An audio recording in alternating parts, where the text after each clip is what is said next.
Bretto live on YouTube. Fastlane is tonight, but before we get to Fastlane, let's talk about Raw and Smackdown, the go-home shows to Fastlane that just happened this past week. This is the week in review setup. I'm going to be going over Raw and Smackdown in a WWE action figure setup style, telling you everything that happened, tell you what I thought about it, what they could have done better, what was good, what was bad.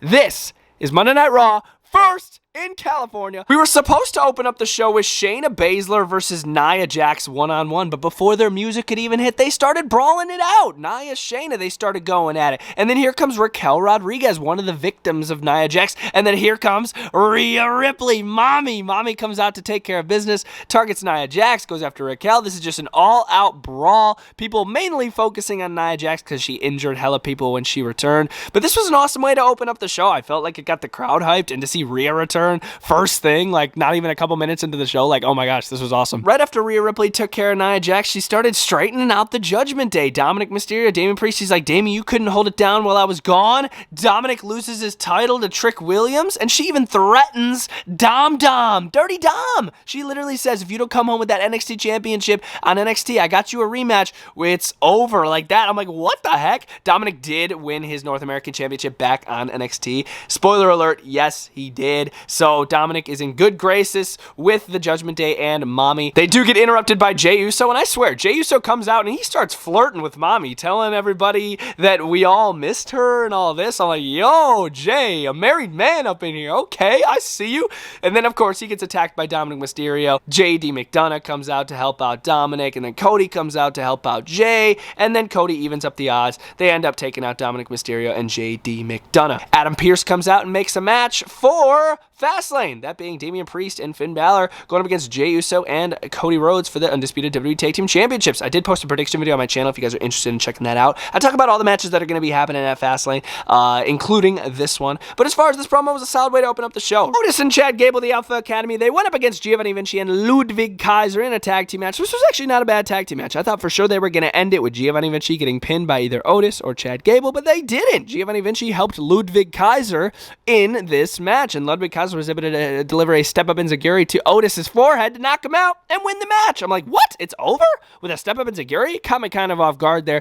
But to see, Giovanni Vinci and Ludwig Kaiser's kind of getting on the same page again is pretty cool. But to see Alpha Academy lose again, that's kind of annoying because I like the Alpha Academy a lot. Bronson Reed went up against Cedric Alexander, and I'm not going to lie, I thought Cedric Alexander was released in that big, firing that they did, a week ago. I literally thought Alexander was part of that list, and I see him come out and face Bronson Reed. I'm like, wait, what? He's back? But he was never on that list. He went up against Bronson Reed. This match wasn't bad. As you would expect, Bronson Reed hits the Tsunami Splash and picks up the victory. Getting a little more momentum for Bronson Reed, but this felt like a main event match. Main event, they film it before Monday Night Raw. It's untelevised, but this literally felt like a match that would happen on main event. I'm like, why are we seeing this? It was a contract signing for the Intercontinental Championship for a match at Fastlane, but Ciampa, during the contract signing, he's like, you know what? Why don't we do it tonight? And then Gunther's like, you know what? Prove yourself. Let's do it tonight. And then Adam Pearce makes it official. This Intercontinental Championship match happens in the main event of Monday Night Raw, and I couldn't believe it. I was like, what? They never do this. They never move championship matches from the pay-per-view to a Monday Night Raw episode, the night of. I'm like, what? This is awesome. It ended in an all-out brawl. Ciampa got the best of Gunther with the little Sicilian stretch submission maneuver on Gunther. And then after they brawl, Ciampa holds up the belt, just showing that Gunther, that title could be in jeopardy in the main event. I will talk about the main event in a few here, but as far as this contract signing, I did enjoy it. Got me hyped. I'm like, what? We're getting this match in the main event? Xavier Woods went one-on-one with Ivar of the Viking Raiders, and I'm not going to lie, it feels like this is the 5th time we've seen this exact match. I know it's not, but it feels like it. We did have Kofi Kingston on ringside on commentary, supporting Xavier Woods during this match. Xavier Woods at one point even got Ivar on his shoulders and dropped him down with an attitude adjustment. I'm like, bro, that was sick. But in the end, Xavier Woods was able to inside cradle pin Ivar to win the match. After the match, Ivar wasn't done. He's like, nah, that's not how we're ending this. Starts beating down Woods. Here comes Kingston, and then it's a double beatdown. Ivar beats up Kingston and Woods. I'm like, are you serious, bro? Ivar on top. I underestimated him. He's not so trash after all. Bro can tear the house down alone. He's been doing a lot of singles work without Eric. I think Eric might be injured. Somebody confirm that in the comments.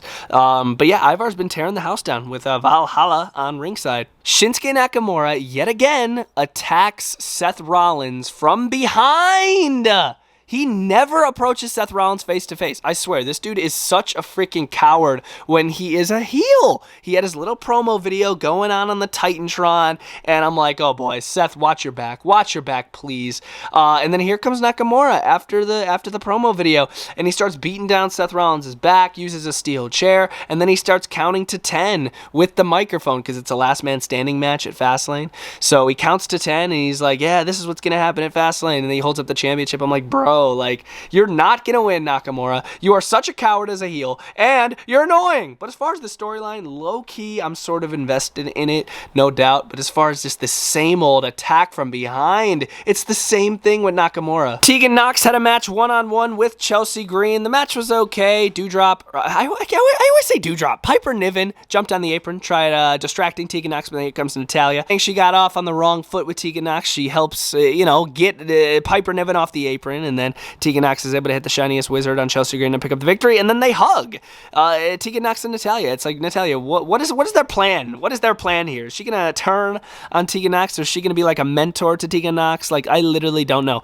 Like, well, for a second it felt like Natalya was heel, and now she's face again. It's like, what is the plan? Drew McIntyre was slowly turning heel in a promo until he got interrupted by The Miz. Shut up, Miz! I love that. It made me crack up again. It wasn't even an episode of Miz TV, but it was goated. I love The Miz on the microphone. I love Drew slowly turning heel. He's hilarious. This turned into a match between him and Miz was wearing a suit the entire time. It was a funny match, good match. Drew McIntyre was able to hit the Future Shock DDT to pick up the victory. I swear, he never wins with the Future Shock DDT. It's always a Claymore. So to see him pin Miz with the Future Shock was pretty cool. Is Drew fully heel yet? No, he is not. I feel like he's partially heel, but not really, because he still respects the fans, but as far as like the locker room, he doesn't really respect them, so he's sort of like right in the middle, because he was still clapping hands on his way out, and WWE intentionally showed that, so I'm like, dude, what?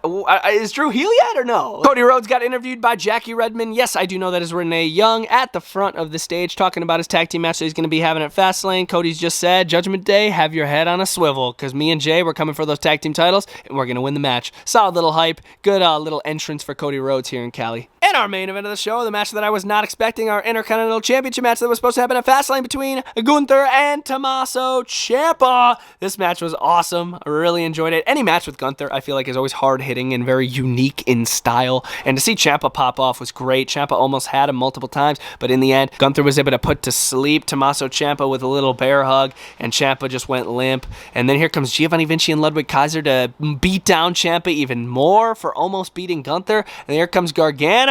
Gargano is back. Johnny Gargano is back. He runs out, the former tag team partner of Ciampa. He helps out Ciampa by beating down Giovanni Vinci and Ludwig Kaiser, getting him out of the ring, and then they hug it out in the center of the ring. They even did a double knee in the center of the ring. I'm like, bro, that was so sick. So DIY is back together as a tag team. Do they go after tag team gold, or what's the plan here? I really don't know, but I like it. I think it's really cool. And as far as the match between Ciampa and Gunther, I loved that even more. That was great. But yes, guys, that was Monday Night Raw in a WWE action figure setup style. Raw this week, I'm going to give a solid 3 out of 5. I thought I had some great moments, but it also had some really weak moments. You guys could let me know what you thought about the Raw down in the comments down below with a ranking. And now we're going to jump into Smackdown. Smackdown from St. Louis, Missouri was pretty freaking decent this awesome Friday night. We opened up the show with LA Knight. He gets interrupted by the freaking Bloodline. Jimmy Uso, Solo Sikoa, and Paul Heyman. They come out, and it looks like it's about to be a 2-on-1 beatdown, but here comes John Cena to even up the odds. John Cena runs down, helps out LA Knight, because of course he's going to be teaming with LA Knight at Fastlane tonight, which is going to be freaking awesome. I cannot wait for Fastlane. Stay tuned for a Fastlane review video, going to be dropping very, very soon. But then LA Knight's like, you know what? I want a piece of Jimmy Uso tonight. So the main event of SmackDown was LA Knight versus Jimmy Uso. So I will talk about that match in a few here. But as far as this opening promo, I thought it was really freaking good. Having Paul Heyman out there. There was some beef exchanged with LA Knight. It was awesome, dude. Great opening promo. It was an opening tag team match, and this tag team match was freaking fire. It was Charlotte and Asuka versus Bayley and Io Sky, the women's champion of Damage Control. This match was freaking epic, dude. I really enjoyed it. In the end, we saw Bayley accidentally take out Io Sky, and then Charlotte accidentally took out Asuka, but in the end, Charlotte was still able to hit the natural selection on Bayley to pick up the victory. But then that just leaves Io Sky even more skeptical because Bayley hit her off the apron. Was it intentional? Was it on accident? It did look like it was on accident, but just creating more cracks in the relationship of damage control. Absolutely insane. Charlotte did come off with the victory, so that does tell me that Io Sky is definitely going to be retaining at Fastlane. So that means one of my predictions is right. If you guys want to check out the prediction video, that is on the channel. Once again, Fastlane review dropping after Fastlane. But as far as this women's tag team match, what a great freaking match. Super entertaining. Had me entertained the entire time. Was Rey Mysterio going one-on-one with the almighty Bobby Lashley. And I gotta be honest, seeing Bobby Lashley back in the ring, oh, it was a breath of fresh air, dude. I love seeing him go. He's like a freaking monument walking around the freaking ring. I loved watching Lashley. He did have the Street Profits on ringside, and that, of course, we did have LWO on ringside. Cruz del Toro and Joaquin Wilde were on ringside. They got absolutely destroyed by the Street Profits to the point where they were both injured. So LWO is out. So going into Fastlane, they only have Santos Escobar and Rey Mysterio.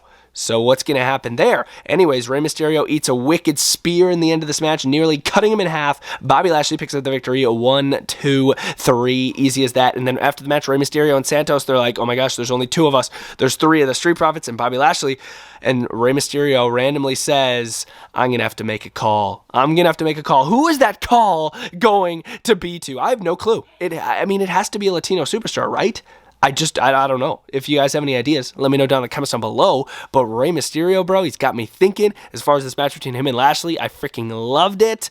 And the relationship with the Street Profits and Lashley growing more and more every week. Not bad at all. Dragon Lee once again had another match here on the main roster, this time on Smackdown. He went up against Austin Theory. Mid-match, Grayson Waller's music hits, and Grayson Waller comes out, of course, the tag team partner of Austin Theory. Looks to distract Dragon Lee multiple times, but I mean, Dragon Lee's like literally top tier Lucha Libre. There's no distracting Dragon Lee. Absolute beast in the ring. In the end, we did see Cameron Grimes run out to even up the odds, take out Grayson Waller, and just even it up. You know what I'm saying? Because Grayson Waller, it felt like a 2-on-1 handicap match at points during this match, and in the end, Dragon Lee was able to pick up the victory over Austin Theory, which I thought was really cool. Giving him a quick dub over a former United States champion is pretty freaking cool, and a guy that's beaten John Cena. That's pretty freaking cool. Dragon Lee on top. Bro, I hope they keep him on the main roster, dude. He does not deserve to stay down in NXT. Keep Dragon Lee on the main roster. My God, that dude is freaking magnificent. Rhea Ripley all night was trying to make a deal with the wise man, Paul Heyman. Rhea Ripley kept saying, the Bloodline and the Judgment Day, 2 of the most dominant factions of all time.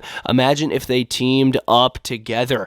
And Paul Heyman's like, I need to run this by the Tribal Chief. I need to get it authorized. And Rhea Ripley's like, oh, I just made it authorized. Acknowledge me. And Paul's like, what? No, I need to acknowledge my Tribal Chief. I need to ask my Tribal freaking Chief. Anyways, we jumped into our main event, which was LA Knight going one-on-one with Jimmy Uso. That match did get randomly interrupted by Solo Sikoa. So let's go, randomly jumps in the ring and just starts beating up on LA Knight. Yeah. And then the bell rings. It all breaks down. And here come the Judgment Day. And then Rhea and Paul Heyman, they shake hands. So the deal was made. And it looks like it was going to be a massive beatdown. You had all of the Judgment Day out there, including JD McDonough, Solo, Jimmy, Damian Priest, Finn Balor, Dominic, everybody. They were all out there, and it looks like they were about to beat down John Cena and LA Knight, because John Cena ran down to help out LA Knight after the match. And then I'm like, oh my gosh, this is going to be like an 8-on-2. Cena and LA Knight, they have no chance. Here comes Jey Uso. I was not expecting Jey Uso, bro. Jumping over to SmackDown, seeing him and Jimmy in the same ring again was awesome. I loved that. And then, of course, I knew he was coming in. Cody freaking Rhodes, man.